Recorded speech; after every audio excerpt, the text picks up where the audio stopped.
ਕਿ 2017 ਚ ਨੰਗਲ ਕਿੱਥੇ ਸੀ ਤੇ ਅੱਜ 2022 ਚ ਨੰਗਲ ਕਿੱਥੇ ਖੜਾ। ਕਰੋੜਾਂ ਰੁਪਈਆ ਤੁਸੀਂ ਲਾਈਟਾਂ ਲਾਤੀਆਂ, ਕਿੰਨਾ ਟੂਰਿਜ਼ਮ ਵੱਧਿਆ। ਸਾਡੇ ਤੇ ਇੱਥੇ ਕੋਈ ਹਸਪਤਾਲ ਨਹੀਂ, ਕੋਈ ਸਟੇਡੀਅਮ ਨਹੀਂ, ਤੇ ਹੁਣ ਫਿਰ ਲਾਰਾ। ਸਿਰਫ ਇਹ ਨਹੀਂ ਹੋਇਆ ਕਿ ਆਪਣੇ ਚਹੇਤਿਆਂ ਨੂੰ ਭਰਤੀ ਕੀਤਾ ਗਿਆ, ਵਿਧਾਨ ਸਭਾ ਭਰਤੀ ਘੁਟਾਲੇ ਦੇ ਵਿੱਚ ਸੰਵਿਧਾਨ ਦੀ ਉਲੰਘਣਾ ਹੋਈ ਹੈ। ਹੁਣ ਚਰਨਜੀਤ ਚੰਨੀ ਦੱਸਣ ਕਿ ਉਹ ਇਦਾਂ ਦੇ ਸਪੀਕਰ ਦਾ ਤੇ ਇਸ ਵਿਧਾਨ ਸਭਾ ਦੀ ਭਰਤੀ ਘੁਟਾਲੇ 'ਚ ਕੀ ਉਹ ਰਾਣਾ ਕੇਪੀ ਦਾ ਸਮਰਥਨ ਕਰਦੇ। ਮੈਂ ਪੁੱਛਿਆ ਸੀ ਰਾਣਾ ਕੇਪੀ ਨੂੰ ਕਿ ਤੁਹਾਡਾ ਮਾਈਨਿੰਗ ਦੇ ਨਾਲ ਕੀ ਲੈਣਾ ਦੇਣਾ। ਮੈਂ ਕਿਹਾ ਸੀ ਦੱਸ ਦਿਓ, ਨਹੀਂ ਫਿਰ ਹਰਜੋਤ ਬੈਂਸ ਨੂੰ ਦੱਸਣਾ ਪਏ ਕਿਵੇਂ 2 ਨੰਬਰ ਦਾ ਪੈਸਾ 1 ਨੰਬਰ ਦਾ ਪੈਸਾ ਬਣਾਇਆ ਗਿਆ, ਕਿਵੇਂ ਜਿਹੜੇ ਕਹਿੰਦੇ ਆ ਕਿ ਮੇਰੇ ਕੋਲ ਤਾਂ 500-700 ਕਿੱਲੇ ਹੈ, ਉਹਨਾਂ ਦਾ ਜਿਹੜਾ ਪਰਦਾਫਾਸ਼ ਉਹ ਮੈਂ ਦੱਸਦਾ ਕਿਵੇਂ ਹੋਇਆ। ਇਹ ਵੀ ਦੱਸ ਦੇਣ ਰਾਣਾ ਕੇਪੀ ਸ਼ਿਵਪਾਲ ਚੌਧਰੀ ਕੌਣ ਹੈ, ਨਹੀਂ ਫਿਰ ਮੈਂ ਦੱਸੂਗਾ ਕਿ ਸ਼ਿਵਪਾਲ ਚੌਧਰੀ ਕੌਣ ਹੈ। ਕਿਉਂ 90% ਕੰਮ ਵਾਲੀਆ ਠੇਕੇਦਾਰ ਨੂੰ ਦਿੱਤੇ ਗਏ ਤੇ ਨਾਮ ਬਦਨਾਮ ਕੀਤਾ ਗਿਆ ਆਪਣੇ ਪੁਰਾਣੇ ਯਾਰ ਦਾ ਕਿ ਜੀ ਉਹ ਤਾਂ ਕੈਪਟਨ ਅਮਰਿੰਦਰ ਸਿੰਘ ਦਾ ਬੰਦਾ ਹੈ। ਨਹੀਂ, ਕੈਪਟਨ ਅਮਰਿੰਦਰ ਸਿੰਘ ਦੇ ਨਾਮ ਦੇ ਉੱਤੇ ਲੁੱਟ ਮਚਾਈ, ਹਜੇ ਤੱਕ ਲੁੱਟ ਮਚਾਈ। ਇਹ ਫਾਈਲਾਂ ਉਹਨਾਂ ਦੀਆਂ ਕਿਸਮਤ ਤੈਅ ਕਰ ਚੁੱਕੀਆਂ ਤੇ ਉਹਨਾਂ ਦੀ ਕਿਸਮਤ ਜੇਲ੍ਹਾਂ ਦੇ ਵਿੱਚ ਹੈ।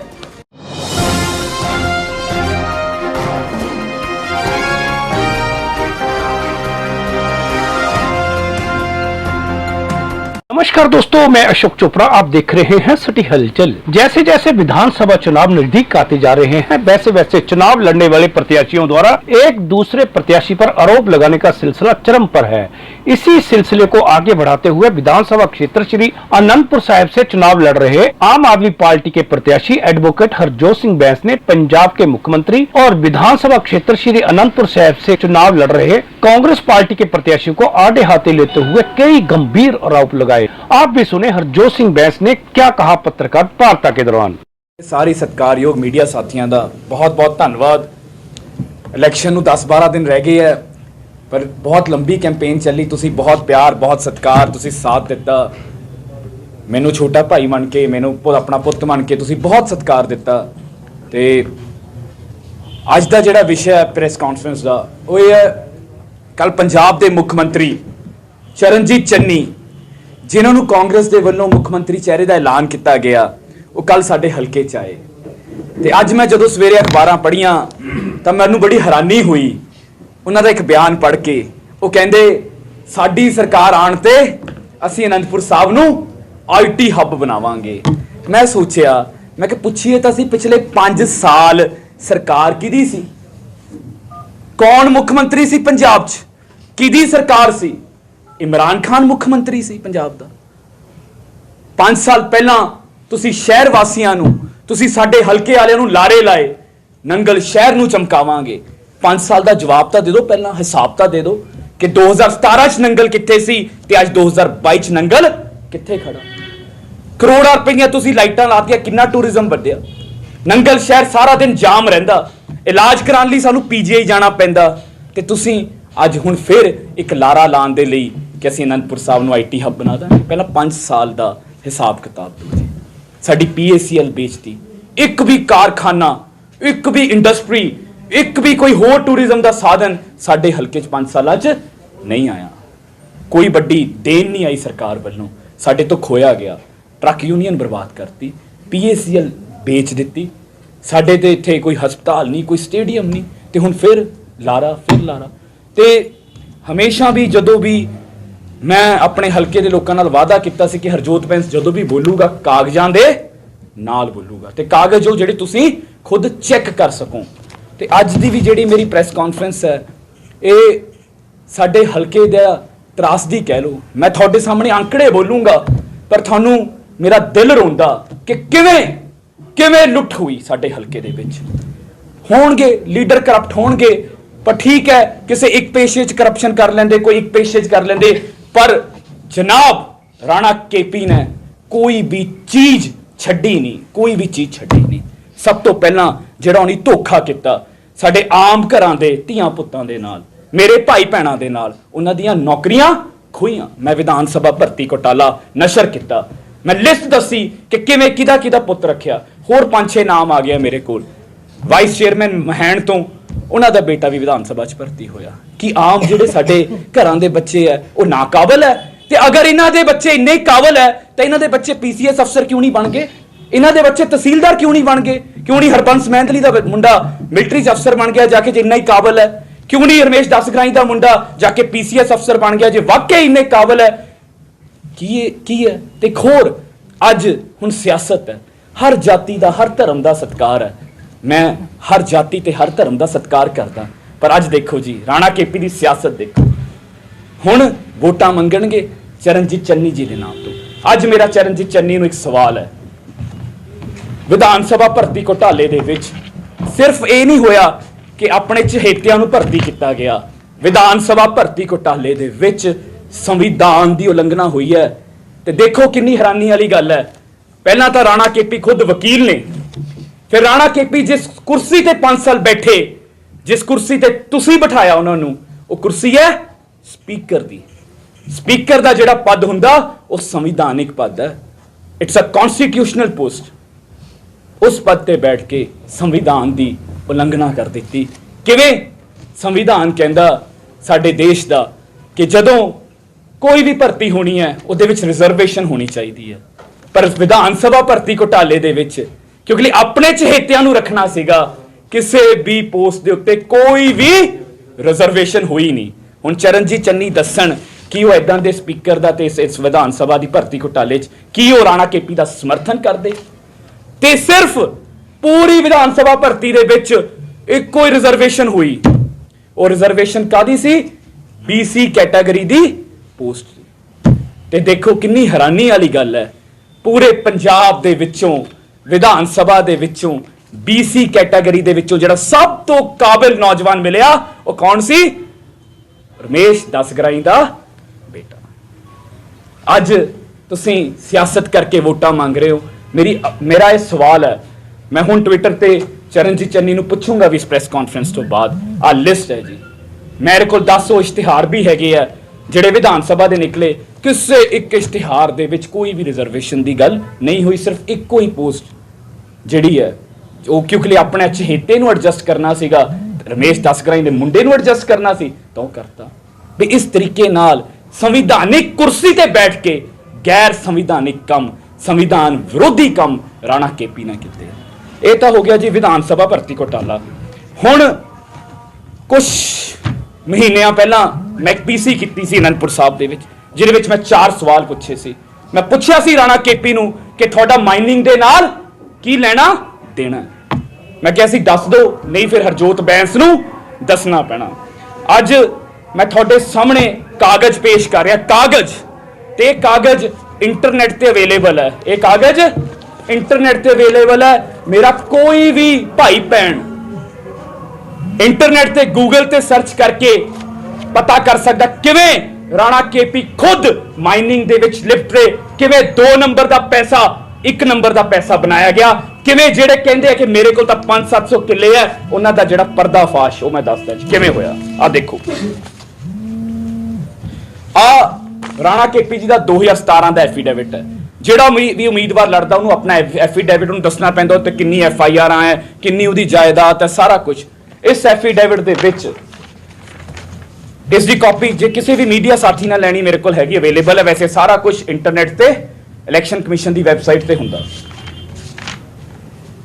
ਪੰਨਾ ਨੰਬਰ 12 ਇਹਦੇ ਵਿੱਚ ਕਾਲਮ ਹੈ ਕਿ ਤੁਸੀਂ ਕਿਹਨੂੰ ਤੁਸੀਂ ਕਿਹਦੇ ਤੋਂ ਪੈਸੇ ਦਿੱਤੇ ਆ, ਜਾਨੀ ਲਏ ਆ ਜਿਹੜੇ ਤੁਸੀਂ ਅਨਸਿਕਿਉਰਡ ਕ੍ਰੈਡਿਟ। राणा KP ने 2017 च अपने एफीडेविट शो किया GM कंस्ट्रक्शन कंपनी।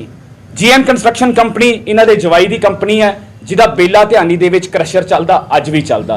उन्होंने 3 लाख रुपया गंगा स्टोन क्रशर, जिस क्रशर ने खेड़ा कलमूट नूं बर्बाद कर दिता, जिस स्टोन क्रशर ने साडे खेड़े दे पहाड़ां नूं बर्बाद कर दिता, गंगा स्टोन क्रशर नूं 9 लाख रुपया ते खुद उन्हां दे जवाई दा नाम भी इहदे विच है।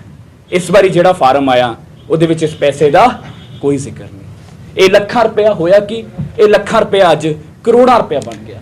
1000 ਕਰੋੜ ਤੋਂ ਵੱਧ ਰਾਣਾ KP ਕਹਿੰਦੇ ਇਸ ਹਲਕੇ 'ਚ 1000 ਕਰੋੜ ਦੇ ਕੰਮ ਕਰਾਇਆ, ਨਹੀਂ 1000 ਕਰੋੜ ਤੋਂ ਵੱਧ ਦੀ ਲੁੱਟ ਮਚਾਈ ਹੈ। ਹੁਣ ਕਿਵੇਂ? ਆ ਹੁਣ ਦਾ ਐਫੀਡੇਵਿਟ ਹੈ 2022 ਦਾ, ਇਹਦੇ ਵਿੱਚ ਇਸ ਪੈਸੇ ਦਾ ਕੋਈ ਜ਼ਿਕਰ ਨਹੀਂ। ਤੇ ਹੈਰਾਨੀ ਵਾਲੀ ਗੱਲ ਹੈ ਇਸ ਵਾਰੀ ਉਨੀ ਉਲਟਾ ਪਿਛਲੀ ਵਾਰੀ ਪੈਸੇ ਦਿੱਤੇ ਸੀ, ਇਸ ਵਾਰੀ ਪੈਸੇ ਲਏ ਹੈ। क्यों? क्योंकि चंडीगढ़ च कोठियां लैनियां सी, ਕਰੋੜਾਂ ਰੁਪਏ ਦੀਆਂ ਕੋਠੀਆਂ ਲੈਣੀਆਂ ਸੀ। ਚੰਡੀਗੜ੍ਹ 'ਚ ਰਜਿਸਟਰੀ ਕਰਾਉਣ ਦੇ ਲਈ ਵਾਈਟ ਪੈਸੇ ਦੀ ਲੋੜ ਪੈਂਦੀ ਹੈ। ਜਿਹੜੀ ਜ਼ਮੀਨਾਂ ਲੈ ਲੀਆਂ ਉੱਤਰਾਖੰਡ 'ਚ, ਹਿਮਾਚਲ 'ਚ, ਉਹ ਤਾਂ ਆਪਣੇ ਡਰਾਈਵਰਾਂ ਦੇ ਨਾਮ ਤੇ, ਰਿਸ਼ਤੇਦਾਰਾਂ ਦੇ ਨਾਮ ਤੇ, ਪਰ ਕੋਠੀ ਤਾਂ ਹੁਣ ਚੰਡੀਗੜ੍ਹ 'ਚ ਲੈਣੀ ਸੀ, ਉਹ ਤਾਂ ਆਪਣੇ ਨਾਮ ਤੇ ਲੈਣੀ ਸੀ ਨਾ, ਤੇ ਪੈਸਾ ਵਾਈਟ 'ਚ ਚਾਹੀਦਾ ਸੀ। ਵਾਈਟ ਦਾ ਪੈਸਾ ਕਿਵੇਂ ਆਂਦਾ? ਵਾਈਟ ਦਾ ਪੈਸਾ ਇਵੇਂ ਆਇਆ, ਸ਼ਿਵਪਾਲ ਚੌਧਰੀ ਤੋਂ 2 ਕਰੋੜ ਰੁਪਇਆ ਅਨਸਿਕਿਉਰਡ ਲੋਨ। ਕੌਣ ਹੈ ਸ਼ਿਵਪਾਲ ਚੌਧਰੀ? ਕੌਣ ਕਿਸੇ ਨੂੰ 2-2 ਕਰੋੜ ਰੁਪਇਆ ਦੇ ਦਿੰਦਾ ਬਿਨਾਂ? ਕੀ ਸਾਂਝਾ ਨੇ? ਇਹ ਵੀ ਦੱਸ ਦੇਣ ਰਾਣਾ ਕੇਪੀ ਸ਼ਿਵਪਾਲ ਚੌਧਰੀ ਕੌਣ ਹੈ। ਨਹੀਂ ਫਿਰ ਮੈਂ ਦੱਸੂਗਾ ਕਿ ਸ਼ਿਵਪਾਲ ਚੌਧਰੀ ਕੌਣ ਹੈ। ਹਰਬੀਰ ਕੌਰ ਤੋਂ 1 ਕਰੋੜ ਰੁਪਇਆ, 3 ਕਰੋੜ ਰੁਪਇਆ ਇਹਨਾਂ ਦੇ, ਤੇ ਇਹ ਤਾਂ ਸਿਰਫ ਇਹਨਾਂ ਦਾ ਐਫੀਡੇਵਿਟ ਹੈ। ਐਦਾਂ ਹੀ ਇਹਨਾਂ ਦੇ ਮੁੰਡੇ ਦੇ ਕੋਲ ਉਹਨੂੰ ਵੀ ਕਰੋੜਾਂ ਰੁਪਏ ਦੀ ਇਨਕਮ ਪਾਈ ਗਈ, ਉਹਨਾਂ ਦੇ ਖਾਤਿਆਂ ਦੇ ਵਿੱਚ ਬਲੈਕ 'ਚ ਪੈਸਾ ਦੇ ਦਿੱਤਾ ਗਿਆ ਤੇ ਉੱਥੇ ਕੋਠੀ ਦੀ ਰਜਿਸਟਰੀ ਕਰਵਾਈ ਗਈ। ਕਿਹੜੀ? 1632 ਨੰਬਰ, ਸੈਕਟਰ 7, ਜਿਹਦੀ ਬਾਜ਼ਾਰੀ ਕੀਮਤ 24 ਕਰੋੜ ਰੁਪਇਆ। 24 ਕਰੋੜ ਰੁਪਏ 'ਚੋਂ ਕੋਠੀ ਖਰੀਦੀ ਗਈ। ਪਰ ਇਹ ਜਿਹੜਾ ਪੈਸਾ ਇਹ ਸਾਡੇ ਹਲਕੇ ਦਾ, ਸਾਡੀ ਧਰਤੀ ਦਾ, ਸਾਡੇ ਪੱਥਰਾਂ ਦਾ ਪੈਸਾ ਹੈ। ਆਈਕਨ ਸਟੋਨ ਕ੍ਰਸ਼ਰ ਕਿਸੇ ਹੋਰ ਦੇ ਨਾਮ ਤੇ ਧਰੂਵ ਚਲਾਉਂਦਾ ਸੀ ਤੇ ਜੀਐਮ ਸਟੋਨ ਕ੍ਰਸ਼ਰ ਬੇਲਾ ਧਿਆਨੀ ਚੋਂ ਰੋਜ਼ ਸੈਂਕੜੇ ਟਿੱਪਰ ਨਿਕਲਦੇ ਆ ਤੇ ਕਦੀ ਕੁਝ ਹੋਇਆ ਨਹੀਂ। ਕਹਿੰਦੇ ਜੀ ਹਾਂ ਮਾਈਨਿੰਗ ਤੋਂ ਬਿਨਾ ਤਾਂ ਹੋਊਗਾ ਨਹੀਂ ਜੀ, ਮਾਈਨਿੰਗ ਤੋਂ ਬਿਨਾ ਤਰੱਕੀ ਨਹੀਂ ਹੋ ਸਕਦੀ। ਠੀਕ ਹੈ, ਸਾਨੂੰ ਸੜਕਾਂ ਚਾਹੀਦੀਆਂ, ਸਾਨੂੰ ਮਕਾਨ ਚਾਹੀਦੇ, ਸਾਨੂੰ ਇਮਾਰਤਾਂ ਚਾਹੀਦੀਆਂ। ਸਵਾਲ ਇਹ ਹੈ ਕਿ ਸਿਰਫ ਤੁਹਾਡੇ ਹੀ ਜਵਾਈ ਪੁੱਤ ਕਿਉਂ ਖਾਣ? ਠੀਕ ਹੈ, ਜਾਇਜ਼ ਮਾਈਨਿੰਗ ਹੋਣੀ ਚਾਹੀਦੀ ਹੈ, ਜਿਹੜੀ ਜਾਇਜ਼ ਤਰੀਕੇ ਨਾਲ ਹੋ ਸਕੇ, ਜਿਹਦੇ ਨਾਲ ਕੁਦਰਤ ਦਾ ਕੋਈ ਖਿਲਵਾੜ ਨਾ ਹੋਵੇ, ਉਹ ਹੋਣੀ ਚਾਹੀਦੀ ਹੈ। ਉਹ ਹੋਣ ਨਹੀਂ ਦਿੱਤੀ ਤੇ ਨਜਾਇਜ਼ ਧਰਤੀ ਪਟ ਕੇ ਰੱਖ ਦਿੱਤੀ। ਇਹ ਮਾਈਨਿੰਗ ਦਾ ਮਸਲਾ ਹੈ ਜੀ। ਇਸ ਤੋਂ ਬਾਅਦ ਸਾਡੇ ਸ਼ਹਿਰ ਦੇ ਨਾਲ ਧੋਖਾ। ਨੰਗਲ ਨਗਰ ਕਾਉਂਸਲ ਦੇ ਵਿੱਚ 90% ਕੰਮ ਸਿਰਫ 3 ਕੰਪਨੀਆਂ ਨੂੰ, ਤਿੰਨੋਂ ਕੰਪਨੀਆਂ ਦਾ ਮਾਲਕ ਇੱਕ ਮਿਸਟਰ ਵਾਲੀਆ। ਕਿਉਂ 90% ਕੰਮ ਵਾਲੀਆ ਠੇਕੇਦਾਰ ਨੂੰ ਦਿੱਤੇ ਗਏ ਤੇ ਨਾਮ ਬਦਨਾਮ ਕੀਤਾ ਗਿਆ ਆਪਣੇ ਪੁਰਾਣੇ ਯਾਰ ਦਾ ਕਿ ਜੀ ਉਹ ਤਾਂ ਕੈਪਟਨ ਅਮਰਿੰਦਰ ਸਿੰਘ ਦਾ ਬੰਦਾ ਹੈ। ਨਹੀਂ, ਕੈਪਟਨ ਅਮਰਿੰਦਰ ਸਿੰਘ ਦੇ ਨਾਮ ਦੇ ਉੱਤੇ ਲੁੱਟ ਮਚਾਈ, ਹਜੇ ਤੱਕ ਲੁੱਟ ਮਚਾਈ। 50 ਕਰੋੜ ਰੁਪਏ ਦੇ ਕੰਮ ਨੰਗਲ ਸ਼ਹਿਰ ਦੇ ਵਿੱਚੋਂ, ਨੰਗਲ ਨਗਰ ਕਾਉਂਸਲ ਚੋਂ ਤੇ ਕੀਰਤਪੁਰ ਸਾਹਿਬ ਨਗਰ ਕਾਉਂਸਲ ਦੇ ਵਿੱਚੋਂ ਵਾਲੀਆ ਠੇਕੇਦਾਰ ਕਰ ਗਿਆ 3 ਕੰਪਨੀਆਂ ਚੋਂ ਤੇ ਸਾਡਾ ਸ਼ਹਿਰ ਬਰਬਾਦ ਕਰਕੇ ਰੱਖ ਦਿੱਤਾ। ਠੇਕੇਦਾਰਾਂ ਦਾ ਕੰਮ ਖੋਲਿਆ। 100 ਤੋਂ ਵੱਧ ਠੇਕੇਦਾਰ ਸੀ, ਕੱਲੀਆਂ ਨੌਕਰੀਆਂ ਨਹੀਂ ਖਾਧੀਆਂ, ਕੱਲੇ ਟਰੱਕ ਡਰਾਈਵਰਾਂ ਦੇ ਢਿੱਡਾਂ ਤੇ ਲੱਤ ਨਹੀਂ ਮਾਰੀਆਂ, ਕੱਲੇ ਜਿਹੜੇ ਵਿਚਾਰੇ ਜਾਇਜ਼ ਮਾਈਨਿੰਗ ਕਰਦੇ ਸੀ ਉਹਨਾਂ ਦੇ ਢਿੱਡ ਤੇ ਲੱਤਾਂ ਨਹੀਂ ਮਾਰੀਆਂ, ਠੇਕੇਦਾਰਾਂ ਦੇ ਢਿੱਡਾਂ ਤੇ ਵੀ ਲੱਤਾਂ ਮਾਰਤੀਆਂ। ਉਹ ਠੇਕੇਦਾਰ ਵਿਚਾਰੇ 10-10, 15-15% ਲੈਸ ਤੇ ਕੰਮ ਕਰਦੇ ਸੀ, ਪਰ ਉਹਨਾਂ ਦਾ ਕੰਮ, ਉਹਨਾਂ ਤੋਂ ਠੇਕੇ ਖੋ ਕੇ 90% ਠੇਕੇ ਤੇ ਸਿਰਫ 2-3-4% ਲੈਸ ਦੇ ਉੱਤੇ ਜਿੰਨਾ ਮਰਜ਼ੀ ਪਾ ਦੋ। ਤੇ ਕਈ ਤਾਂ ਇਦਾਂ ਦੇ ਨਾਲੇ ਬਣ ਗਏ, ਇਦਾਂ ਦੀਆਂ ਸੜਕਾਂ ਬਣ ਗਈਆਂ ਜਿਹੜੀ ਹਕੀਕਤ 'ਚ ਬਣੀਆਂ ਹੀ ਨਹੀਂ ਤੇ ਪੈਸੇ ਰਿਲੀਜ਼ ਹੋ ਗਏ। ਇਹ ਨੰਗਲ ਸ਼ਹਿਰ ਦੀ ਲੁੱਟ ਹੈ ਜੀ। ਐਡੇ ਖੈਰ ਸਾਡੇ ਹਲਕੇ ਦੇ ਵਿੱਚ ਖੈਰ ਮਾਫੀਆ, ਕੋਈ ਵੀ ਠੇਕੇਦਾਰ ਜੇ ਕੋਈ ਨਵਾਂ ਮੁੰਡਾ ਉੱਠਦਾ ਘਰ ਦਾ, ਉਹ ਜੇ ਖੈਰ ਦਾ ਠੇਕੇਦਾਰ ਬੰਨਣਾ ਚਾਹੁੰਦਾ ਸੀ ਤਾਂ ਉਹ ਠੇਕੇਦਾਰੀ ਨਹੀਂ ਕਰ ਸਕਦਾ ਸੀ। ਕਿਉਂ? ਕਿਉਂਕਿ ਇੱਥੇ ਤਾਨਾਸ਼ਾਹ ਰਾਜ ਕਰਦਾ ਤੇ ਉਸ ਤਾਨਾਸ਼ਾਹ ਨੇ ਇੱਕ ਬੰਦਾ ਰੱਖਿਆ ਸੀ ਹਰਬੰਸ ਮਹਿੰਦਲੀ। ਹਰਬੰਸ ਮਹਿੰਦਲੀ ਤੋਂ ਬਿਨਾਂ ਤੁਸੀਂ ਖੈਰ ਦੀ ਠੇਕੇਦਾਰੀ ਨਹੀਂ ਕਰ ਸਕਦੇ। ਐਦਾਂ ਦਾ ਰਾਜ ਪੁਲਿਸ ਦੇ ਨਾਮ ਦੇ ਉੱਤੇ ਕੀਤਾ। ਤੇ ਹੋਰ ਇਹ ਤਾਂ ਹੋ ਗਿਆ, ਹਜੇ ਇਹਨਾਂ ਦੀ ਬਹੁਤ ਜਿਹੜੀਆਂ ਦੂਜੀ ਪ੍ਰਾਪਰਟੀਆਂ ਹੈਗੀਆਂ ਉਹ ਸਾਰਾ ਕੁਝ ਹੈ। ਫਿਰ ਇੱਕ ਜਿਹੜਾ ਪੈਸਾ ਹੈ, ਨੰਗਲ ਨਗਰ ਕਾਉਂਸਲ ਲੁੱਟ ਲਈ, ਕੀਰਤਪੁਰ ਸਾਹਿਬ ਨਗਰ ਕਾਉਂਸਲ ਲੁੱਟ ਲਈ, ਐਡੇ ਪਿੰਡਾਂ ਦੀਆਂ ਗ੍ਰਾਂਟਾਂ ਚੋਂ। ਇੱਕ ਮਸ਼ਹੂਰ ਜਈ ਜਿਹਦੇ ਬਾਰੇ ਸਾਰੇ ਜਾਣਦੇ ਆ, ਉਸ ਜਈ ਦੀ ਫੈਕਟਰੀ ਲੱਗੀ ਹੈ ਬੱਦੀ। ਸਾਰਾ ਸੀਮੈਂਟ ਉਹ ਆਊਗਾ, ਉਹ ਦੱਸੂਗਾ। ਸਰਪੰਚ ਦੇ ਕੋਲ ਕੋਈ ਪਾਵਰ ਨਹੀਂ, ਕਿਉਂਕਿ ਆਪਣੇ ਪਿੰਡ ਦਾ ਕੰਮ ਕਰਨਾ ਪੰਚਾਇਤ ਫੈਸਲਾ ਲੈ ਲਵੇ ਕਿ ਸੀਮੈਂਟ ਕਿੱਥੋਂ ਲੈਣਾ, ਰੇਤਾ ਕਿੱਥੋਂ ਲੈਣੀ, ਬਜਰੀ ਕਿੱਥੋਂ ਲੈਣੀ, ਸਰੀਆ ਕਿੱਥੋਂ ਲੈਣਾ, ਇੱਟਾਂ ਕਿੱਥੋਂ ਲੈਣਾ। ਨਹੀਂ, ਇਹ ਜਈ ਸਾਹਿਬ ਦੱਸਣਗੇ। ਕਿਉਂ? ਕਿਉਂਕਿ ਜਈ ਸਾਹਿਬ ਤੇ ਰਾਣਾ ਕੇਪੀ ਜਿੱਥੇ ਬਾਹਰਲੇ ਸੂਬਿਆਂ 'ਚ ਜ਼ਮੀਨਾਂ ਲਿੱਤੀਆਂ ਫਰਦਾਂ ਨੇ ਜੀ, ਜਿੰਨ ਵੀ ਲੈਣੀਆਂ ਹੋਈਆਂ ਮੇਰੇ ਤੋਂ ਲੈ ਲਿਓ। ਇਹਨਾਂ ਦੇ ਡਰਾਈਵਰ ਗੁਰਮੁਖ, ਬ੍ਰਹਮਪਾਲ, ਹੋਰ ਬਹੁਤ ਸਾਰੇ 5-6 ਬੰਦੇ ਆ ਜੀ। ਮੈਂ ਸਾਰਿਆਂ ਦੇ ਨਾਮ ਤੁਹਾਨੂੰ ਦੱਸ ਦੂੰਗਾ। 130 ਕਿੱਲੇ ਜਟਵਾੜ ਤੇ ਝਾਂਡੀਆਂ ਦੇ ਵਿੱਚ, ਤੇ ਸਾਰੀਆਂ ਫਾਈਲਾਂ ਮੇਰੇ ਕੋਲ ਤਿਆਰ ਹੈ। ਇਹ ਸਾਰੇ ਕਾਗਜ਼ ਹੈ, ਕੋਈ ਵੀ ਚੀਜ਼ ਇਹ ਮੈਂ WhatsApp ਤੇ ਵੀ ਪਾ ਦੂੰਗਾ। ਇਹ ਸਾਰੀਆਂ ਫਾਈਲਾਂ ਹੈ। ਖੁੱਲਾ ਚੈਲੰਜ ਹੈ ਰਾਣਾ ਕੇਪੀ ਨੂੰ, ਆਵੇ ਮੇਰੇ ਤੇ ਡੈਫਾਮੇਸ਼ਨ ਦਾ ਕੇਸ ਕਰੇ। ਖੁੱਲਾ ਚੈਲੰਜ, ਕਿਉਂਕਿ ਉਹਨੂੰ ਪਤਾ ਇਹ ਫਾਈਲਾਂ ਉਹਨਾਂ ਦੀਆਂ ਕਿਸਮਤ ਤੈਅ ਕਰ ਚੁੱਕੀਆਂ ਤੇ ਉਹਨਾਂ ਦੀ ਕਿਸਮਤ ਜੇਲ੍ਹਾਂ ਦੇ ਵਿੱਚ ਹੈ। ਮੇਰੀ ਇਹ ਬੇਨਤੀ ਹੈ ਸਾਰੇ ਪ੍ਰਸ਼ਾਸਨ ਨੂੰ ਕਿ ਹੁਣ ਇੱਥੇ ਆਵਾਜ਼ ਬੁਲੰਦ ਹੋ ਚੁੱਕੀ ਹੈ, ਲੋਕ ਸੜਕਾਂ ਤੇ ਆ ਚੁੱਕੇ ਹੈ। ਜੇ ਹਜੇ ਵੀ ਕੋਈ ਸਾਡੇ ਲੋਕਾਂ ਨੂੰ, ਮੇਰੇ ਹਲਕੇ ਦੇ, ਮੇਰੇ ਕਿਸੇ ਬਜ਼ੁਰਗ ਨੂੰ ਮੇਰੇ ਕਿਸੇ ਭਾਈ ਭੈਣ ਨੂੰ ਜੇ ਕੋਈ ਦਬਕਾ ਮਾਰੂਗਾ ਤਾਂ ਹਰਜੋਤ ਬੈਂਸ ਚਟਾਨ ਵਾਂਗੂ ਖੜਾ। 12 ਦਿਨ ਰਹਿ ਗਏ ਆ, 20 ਫਰਵਰੀ ਨੂੰ ਲੋਕਾਂ ਨੇ ਆਪਣੀ ਕਿਸਮਤ ਦਾ ਫੈਸਲਾ ਕਰ ਲੈਣਾ। ਤੁਸੀਂ ਇਲੈਕਸ਼ਨ ਲੜੋ, ਜੇ ਤੁਸੀਂ ਕਹਿੰਦੇ ਕੰਮ ਕਰਾਏ ਆ, ਤੁਸੀਂ ਕਿਸੇ ਤੇ ਨਜਾਇਜ਼ ਪਰਚੇ ਨਹੀਂ ਕਰਾਏ, ਤੁਸੀਂ PACL ਨਹੀਂ ਵੇਚੀ, ਤੁਸੀਂ ਟਰੱਕ ਯੂਨੀਅਨ ਬਰਬਾਦ ਨਹੀਂ ਕੀਤੀ, ਵੋਟਾਂ ਮੰਗੋ ਜਾ ਕੇ, ਦਬਕੇ ਨਾ ਮਾਰੋ, ਲੋਕਾਂ ਨੂੰ ਡਰਾਓ ਨਾ।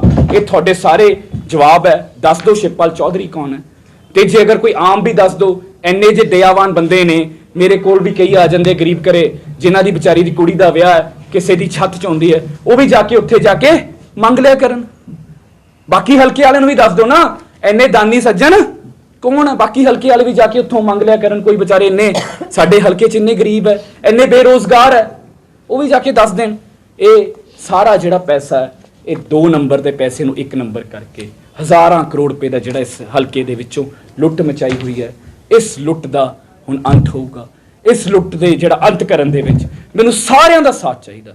ਮੈਂ ਹਮੇਸ਼ਾ ਤੋਂ ਪਹਿਲੇ ਦਿਨ ਤੋਂ ਬੇਨਤੀ ਕੀਤੀ ਹੈ, ਮੇਰੀ ਲੜਾਈ MLA ਬਣਨ ਦੀ ਨਹੀਂ ਹੈ। ਮੈਂ ਇੱਕ ਮਿਸ਼ਨ ਤੇ ਸੀਗਾ, ਮੈਂ ਉਸ ਮਿਸ਼ਨ ਦੇ ਕਰੀਬ ਪਹੁੰਚ ਚੁੱਕਿਆ। ਮੈਨੂੰ ਤੁਹਾਡੇ ਸਾਰਿਆਂ ਦਾ ਸਾਥ ਚਾਹੀਦਾ, ਮੈਨੂੰ ਹਰ ਇੱਕ ਸੱਚੇ ਕਾਂਗਰਸੀ ਦਾ ਸਾਥ ਚਾਹੀਦਾ, ਮੈਨੂੰ ਹਰ ਇੱਕ ਸੱਚੇ ਭਾਜਪਾ ਦਾ ਸਾਥ ਚਾਹੀਦਾ, ਹਰ ਇੱਕ ਸੱਚੇ ਅਕਾਲੀ ਦਲ ਵਾਲੇ ਦਾ ਸਾਥ ਚਾਹੀਦਾ, ਹਰ ਇੱਕ ਸੱਚੇ ਕਾਮਰੇਡ ਦਾ ਸਾਥ ਚਾਹੀਦਾ, ਹਰ ਇੱਕ ਸੱਚੇ ਬਸਪਾ ਦਾ ਸਾਥ ਚਾਹੀਦਾ। ਸਾਡੀ ਸਾਰੀ ਟੀਮ ਤਾਂ ਸਾਡੇ ਨਾਲ ਹੈ ਹੀ, ਤੇ ਹਰ ਇੱਕ ਜਿਹੜਾ ਇਸ ਹਲਕੇ ਦਾ ਵੋਟਰ ਹੈ ਉਹਦਾ ਸਾਥ ਚਾਹੀਦਾ। ਮੇਰੀ ਲੜਾਈ ਇਸ ਜ਼ੁਲਮ ਨੂੰ, ਇਸ ਲੁੱਟ ਨੂੰ, ਇਸ ਦਬਕੇ ਦੇ, ਇਸ ਹੰਕਾਰ ਦੇ ਰਾਜ ਨੂੰ ਅੰਤ ਕਰਨਾ। ਮੇਰੀ ਲੜਾਈ ਇਹ ਹੈ। ਮੈਂ ਨਿਮਰਤਾ ਨਾਲ ਕੰਮ ਕਰੂੰਗਾ, ਹਰ ਪਾਰਟੀ ਵਾਲੇ ਦਾ ਸਤਿਕਾਰ ਹੋਊਗਾ, ਪਰ ਆਹ ਜਿਹੜੀ ਸਾਡੇ ਧਰਤੀ ਨੂੰ ਜਿਸ ਤਰੀਕੇ ਨਾਲ ਲੁੱਟਿਆ ਤੇ ਕੰਮ ਕੋਈ ਕੀਤਾ ਨਹੀਂ। ਨੰਗਲ ਦੇ ਵਿੱਚ ਸਭ ਤੋਂ ਵੱਡੀ ਵਰਕਸ਼ਾਪ ਪਈ ਹੈ, ਉਹਦੇ ਤੇ ਕਦੀ ਨਹੀਂ ਆਵਾਜ਼ ਚੱਕਣਗੇ। ਨੰਗਲ ਦਾ ਲੀਜ਼ ਦਾ ਮਸਲਾ ਹੈ, ਕਦੀ ਆਵਾਜ਼ ਨਹੀਂ ਚੱਕਣਗੇ। ਕਹਿਣ ਨੂੰ ਬਹੁਤ ਵੱਡੀ ਕੁਰਸੀ ਹੈ ਸਪੀਕਰ, ਪਰ ਜੇ ਅਗਰ ਕੋਈ ਫਲਾਈਓਵਰ ਦਾ ਮਸਲਾ, ਜੇ ਰੇਲਵੇ ਦਾ ਫਾਟਕ ਦਾ ਮਸਲਾ, ਤਾਂ ਕੋਈ ਕਦੀ ਰੇਲਵੇ ਮੰਤਰੀ ਨਾਲ ਮੀਟਿੰਗ ਨਹੀਂ। ਸਾਡੀ ਰੋਜ਼ ਇੱਥੇ ਹਾਦਸੇ ਹੁੰਦੇ ਸੀ ਇਸ ਸੜਕ ਦੇ ਉੱਤੇ, ਉਹਦੇ ਲਈ ਕੋਈ ਕੁਝ ਚੰਗਾ ਕੰਮ ਕੋਈ ਨਹੀਂ ਕਰਨਾ, ਪਰ ਲੁੱਟ, ਲੋਕਾਂ ਨੂੰ ਡਰਾਉਣਾ, ਧਮਕਾਉਣਾ, ਹਰ ਵਕਤ ਧਿਆਨ ਇੱਧਰ ਨੂੰ ਲੱਗਿਆ। ਮੇਰੇ ਕੁਝ ਸਵਾਲ ਦੁਬਾਰਾ ਚਰਨਜੀਤ ਚੰਨੀ ਨੂੰ ਹੈ ਕਿ ਉਹ ਇੱਕ ਸੰਵਿਧਾਨ ਗੈਰ ਜਿਹੜਾ ਸੰਵਿਧਾਨ ਵਿਰੋਧੀ ਬੰਦਾ, ਕਿ ਉਹ ਇਸ ਵਿਧਾਨ ਸਭਾ ਭਰਤੀ ਘੁਟਾਲਾ ਜਿਹਦੇ 'ਚ ਕੋਈ ਰਿਜ਼ਰਵੇਸ਼ਨ ਨਹੀਂ ਹੋਈ, ਉਹ ਇਸ ਦਾ ਸਮਰਥਨ ਕਰਦੇ ਆ।